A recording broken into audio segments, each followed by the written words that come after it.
Ici en Afrique, nous avons jugé nécessaire de nous mettre ensemble, surtout au Sahel, parce que nous ne pourrons rien faire sans union. Ce qui a mené donc à la création de l'Alliance des États du Sahel, une alliance de défense a priori, mais qui évoluera vers une alliance économique et bien plus. L'AES est un espace qui est aujourd'hui victime de terrorisme barbare, violent. Mais aujourd'hui, nous avons compris et les peuples ont compris qu'il faille s'unir.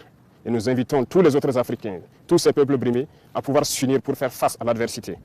Nous défendrons l'espace de l'AES comme si nous défendons nos propres terres ici.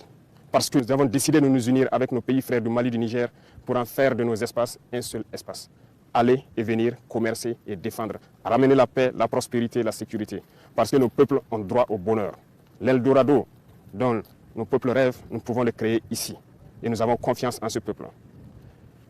M'adressant donc aux travailleurs qui ont déjà consenti beaucoup d'efforts pour le Burkina Faso, je vais encore vous demander plus d'efforts en 2024. Il y aura certaines mesures qui seront prises pour encore accentuer sur la contribution à l'effort de guerre. Ça va toucher les travailleurs du public et du privé et aussi les entreprises sur leur intérêt brut.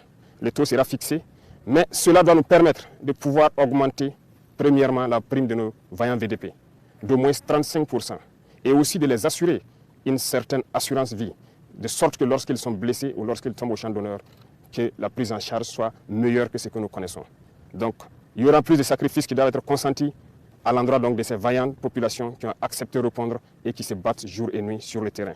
C'est le lieu pour moi de les rendre encore hommage pour leur contribution, pour leur accompagnement donc des différentes forces sur le terrain. Merci à vous.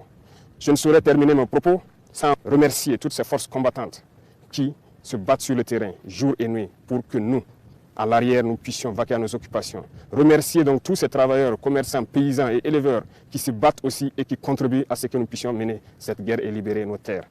Vive le Burkina Faso, la patrie ou la mort, nous vaincrons.